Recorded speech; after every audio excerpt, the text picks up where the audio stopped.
परत रेल्वे कार्यक्रमाच्या आमंत्रण पत्रिकेमध्ये खासदार इम्तियाज जलील यांचं नाव न टाकल्यानं आता इम्तियाज जलील आक्रमक झालेले आहेत। आक्रमक झालेल्या खासदाराची स्थिती पाहता रातोरात इम्तियाज जलील यांचं नाव पत्रिकेत टाकण्यात आलं। पण वंदे भारत रेल्वे अडवणारच यावर इम्तियाज जलील ठाम आहेत। या सगळ्या संदर्भात इम्तियाज जलील यांच्याशी संवाद साधलाय आमचे प्रतिनिधी सचिन बडे यांनी। काय सांगाल, तुमचं नाव रातोरात बदलण्यात आलं, म्हणजे त्यामध्ये टाकण्यात आलंय।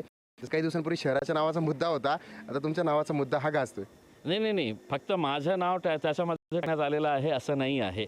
जे आमदार आहे ते भारतीय जनता पार्टीचे असू, फुटलेली राष्ट्रवादी, शिवसेना असू द्या, त्या सगळ्या आमदारांच्या नाव सहित जे जिल्ह्यातले जे केंद्रीय मंत्री आहे डॉक्टर भागवत कराड भारतीय जनता पार्टीचे आहे, नाव त्या पत्रिकेमध्ये टाकण्यात आलं आहे।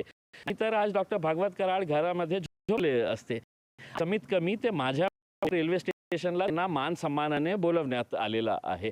म्हणजे रेल्वे तरी चुकत होती, त्यांनी चूक केली, दुरुस्त करण्यासाठी त्यांना काही तासाचं आमचं आंदोलन होता। त्याच्यानंतर त्यांनी रात्री नवीन पत्रिका छापली आणि नवीन पत्रिका मला पाठवण्यात आली। म्हणजे हे हुकुमशाही चाललेली आहे ना, त्याच्या विरोधात आम्ही आंदोलन केले होते। माझं नाव काय, त्यांचं नाव पत्रिकेमध्ये नाव तर मी मोठा होणार की लहान होणार या बाबतीत हे आंदोलन नाही होतं। पण तुम्ही तुमची हुकुमशाही करणार असेल तर मी त्या विरोध करणार। जितके आमदार खासदार होते, कोणाची हिंमत होती का की पीएमओ कडून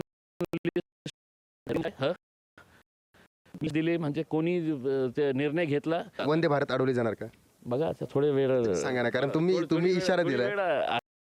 तुम्ही ते बंदोबस्त बघितल्यानंतरच तुम्हाला कळेल की काय तरी तुम्ही सांगा, कारण तुम्ही सकाळी मला माहित नाही आहे ना। समजा वैजापूर मध्ये कोणी थांबवली तर थांबवलं, कोणी थांबवली तर मनमाडच्या पुढे जाऊन कोणी